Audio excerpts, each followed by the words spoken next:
comes to mind when you think about climate change? Fossil fuels.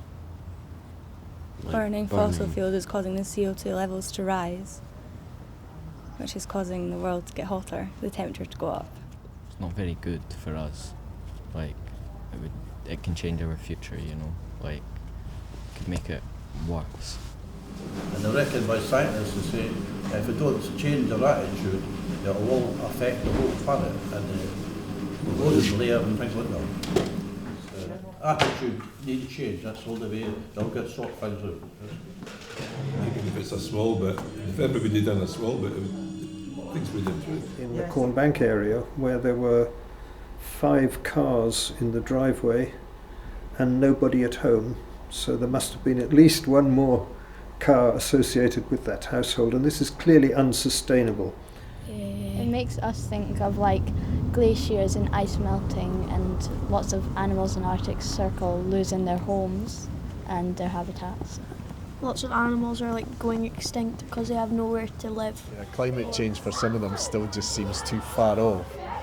And it's interesting that they're noticing, even in their short time, you know, where they are more aware of what's going on, that things are changing for them.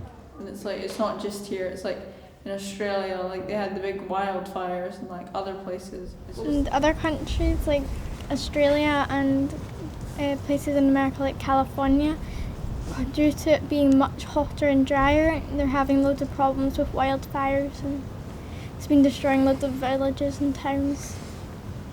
And a couple of years ago London had the hottest summer ever, and that was all due to climate change.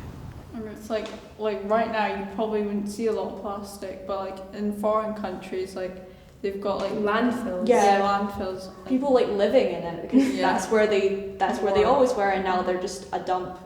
Yeah. Like single-use plastic is an incredible invention and it's fantastic.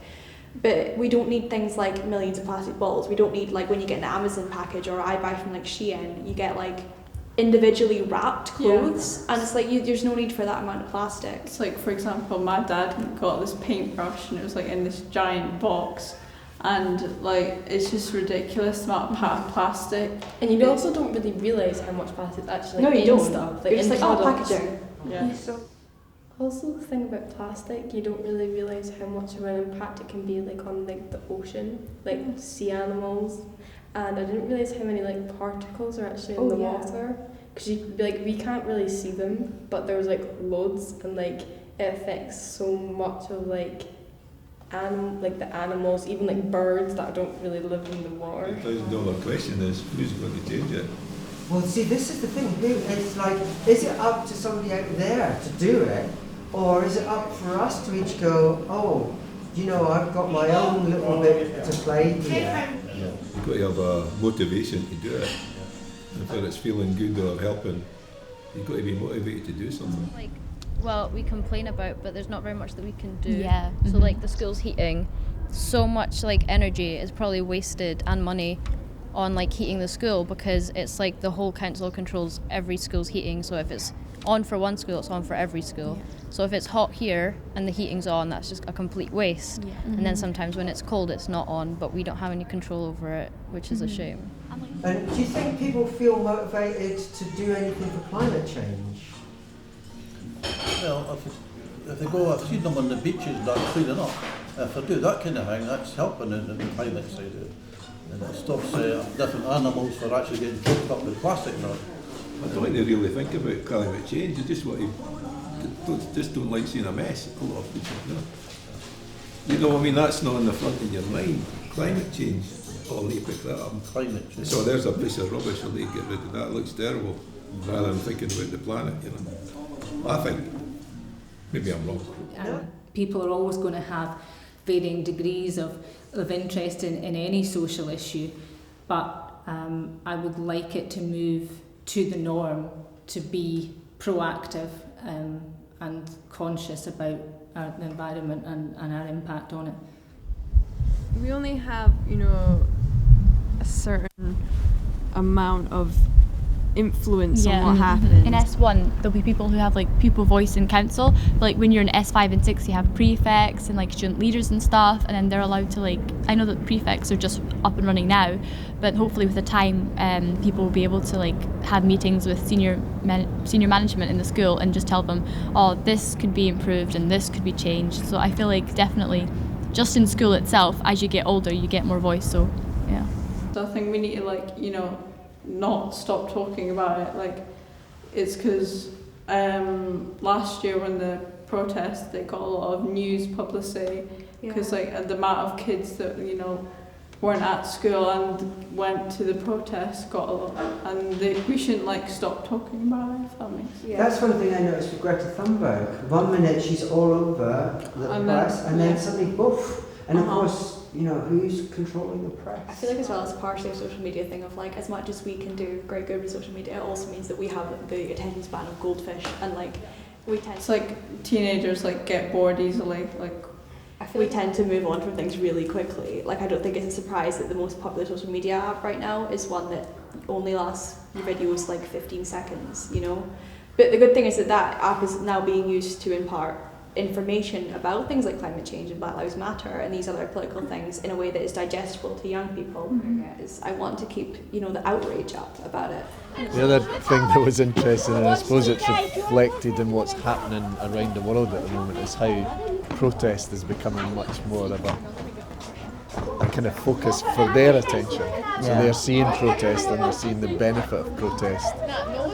Yeah, one of the girls mentioned the Black Lives Matter. Black Lives Matter happening all through the lockdown. And that it led to actual change. In my role, and in fact in all of our roles, the important thing is to not shy away from these issues and to let young people know that their voice can be heard, and also supporting them with, not to put too fine a point on it, what can be quite a difficult thing for them to speak out about in terms of how they then might be perceived. The sort of eco-warrior term, it has sort of negative connotations in the sense that it's something that, oh, you know, that person's a bit of a bore about the environment, and it's challenging those types of ideas and those kind of perceptions in the same way that you would anything, you know.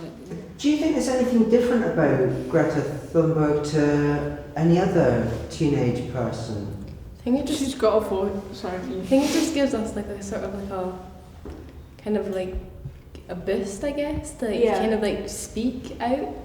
Because she's like so young, she's like our age. Yeah. And we need more people like her, like instead of like, you know, YouTubers and stuff, to influence us in a good way and, you know, get us to do change. And the fact that the President of the United States was so concerned with a little girl talking about climate change that he had to like publicly tweet about it and talk about it, I think is huge. Yeah, that means that like the person who's like arguably has one of the most powerful in the entire world is acknowledging the fact that, you know, young people are concerned about climate change and that climate change is a thing that is like a serious issue. As much as he would like to deny it, it is.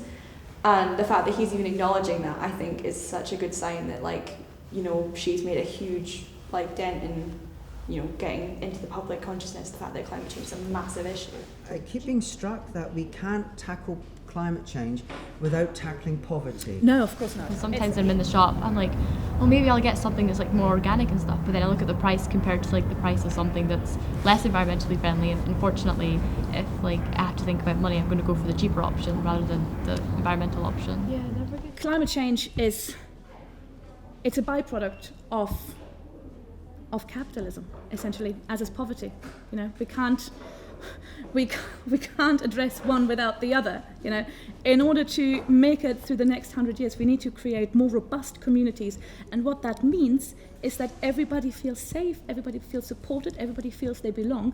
And when we have those communities, even things like having more immigrants, having loads of climate refugees, which is probably going to be a thing at some point. You know, if we have robust communities, we can absorb that and we can look after these people. You know, if we're not a robust community and there's people already struggling in our community, and then people are coming in as climate refugees, for instance, you know, that disrupts everything, brings everything down, and that's like nothing.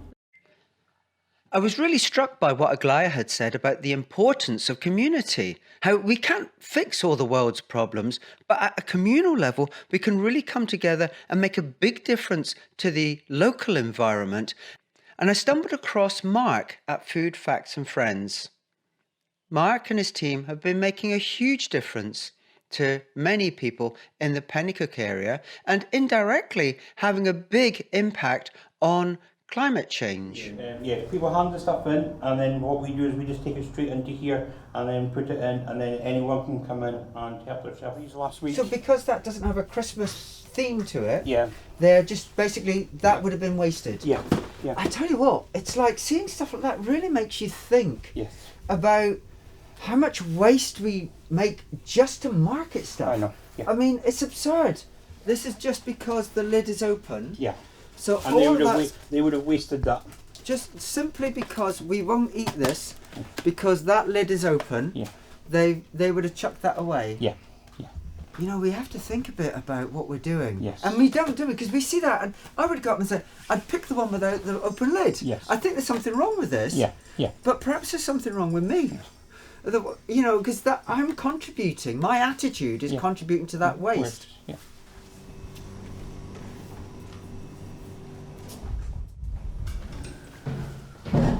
That means all this stuff here.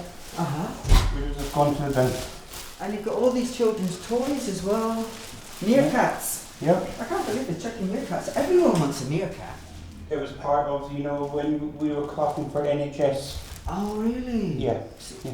So already we're not interested in this anymore. In the bin. Yes. It's done. We've done the NHS. Yeah. Move on. Yeah. Next. Yeah. Chuck those in the bin. Yeah. It's incredible what we just waste.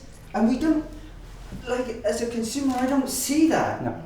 I can see on these boxes made in Cambodia, and I just wonder how much those little kids that have been paid, like 10, 9, 8 years old, making these are paid, and we pay £9.50 for them, and then we throw it in the bin. Those, they were just going to the bin. Nothing wrong with them. But they don't go out of fashion. No. Do you know what's ironic? There's a turtle on here. You know, I mean, that is, I can't believe the irony. Sustainable fibre fill made from recycled ocean-bound plastic in the bin. Yeah. Why? Don't know. I mean, that is... Nothing wrong That's with insane. They're beautiful. I mean, they're really lovely pillows. I'm a little bit speechless at the minute. And this is a tiny... I mean, the grand scheme of things, this is tiny. Yes. On a local scheme, it's massive. Yeah. There's only so much we can practically do in terms of changing things, like in terms of what we can physically do, in terms of what we can physically provide. But what we can do is we can change our culture, we can change our values, we can change what we prioritize, and through that, you know, if we create a culture that is genuinely passionate about these things, that takes